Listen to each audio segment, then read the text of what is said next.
And this is what your book does so well, is you really try to translate your journey in a way so hopefully other people can find themselves wherever they are in that path of similar. Maybe they're a young person not knowing what college to go to. I loved how you talked about that. It's like you have like this list that keeps growing of 9 schools, and you're going to submit applications, and you have a teacher who's like telling you, oh, you're going to waste your time, you're going to waste your time.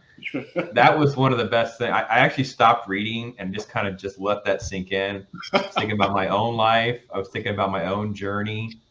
And, we actually kind of did complete opposite things personally. Like I did the long list and got all his acceptance, and then ultimately stayed home for financial reasons. Made just the best way to financially and stay independent, whether, and everyone has their own path. There's no, let's say, right or wrong. But the fact that we can try to share that with others and go, listen, you're not alone in your confusion. You're not alone. I'm not going to ask your age, but I don't know that we're from the exact same generation. So I think there could be a gap here to realize not that much has changed. I just talked to a young man, Ryan Dill. He's a YouTuber, and I just fell in love with this kid. He melted me to his late 20s. And it's like, so basically not much has changed in college. Like some of the stuff is pretty much the same decades later. And I'm like, yeah, I think that is, you need to find yourself. And I think what you spelled out here was part of that for me. So I wanted to share that with you. Yeah, Brandon, I really love what you just said. Everybody's journey is different. And, the purpose of the book or the message of the book isn't to say that you have to do it this way to get to this path. That's not the goal. The principal message that I wanted to share is that here are these 10 principles, 10 guiding values that will shape whatever direction you want to go in. So whether you want to, do college locally in your community and then work in that local community, or if you want to travel abroad, if you want to pursue a STEM career, whatever your path is, these 10 life principles are critical as guides, and it will only enhance that path that you want to travel. So follow that path, but remembering those 10 principles.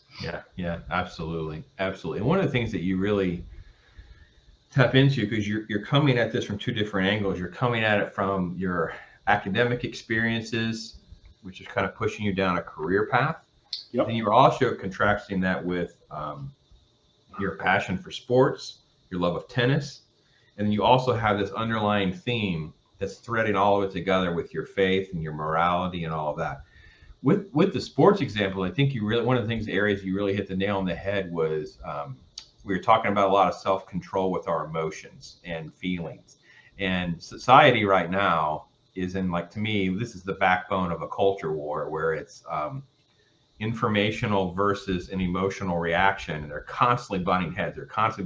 And we're blaming and yelling and politics and all this stuff. And I'm like, wait. Talk about and maybe offer one of those advice tips to folks that are really, I got to get a hold of my emotions. And whatever that emotion is, because I got to be honest, some of your principles can be applied to a range of emotions and not one particular. It's a wonderful topic that you just brought up there, Brandon, and I'll try my best to be,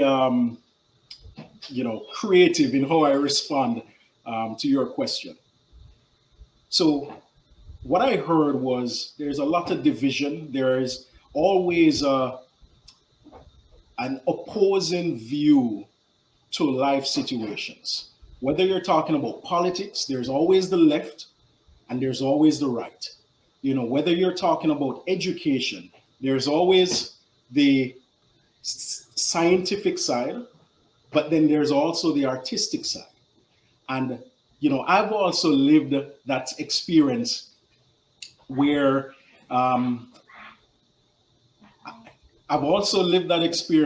it's been both. I've been in both worlds. I've lived the experience where it is very strong STEM, whether different courses at MIT, which were all about science and technology. But then on the flip side, I lived that experience where I was on the choir. I played the piano. I remember so many nights in college where the only way I could relieve that stress was going to the piano, which you can see right behind me.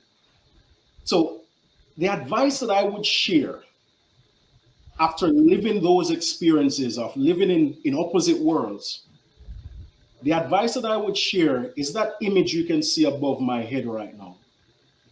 It's a personal design based on my, artistic passions. It's a personal design that I implemented as my personal logo. And as if you look closely at it, you can see it's heavily influenced by the yin and the yang. On the left side, you can see it's black, and on the right side, you can see it's green, or in yin and yang, it's white. And there's always that opposing tension. What I've learned in my experience is that neither side is right nor wrong. So whether you are sitting on the right as a conservative, or sitting on the left as a liberal or a Democrat, whether it's STEM and arts, neither side is right versus wrong. In order to move forward as an individual, in order to move forward as a community, as one, you need both sides. So that was, and I'm so happy you're sharing the copy of the logo there, Brandon. Trying to get it as close as I can for you to get this. And he does a little section on this explaining some of the symbolism and imagery that he went for, and it was, I love that. I thought that was a great element to add to your expression and to your voice as a person. And I think it helps carry you through this journey in a lot of ways.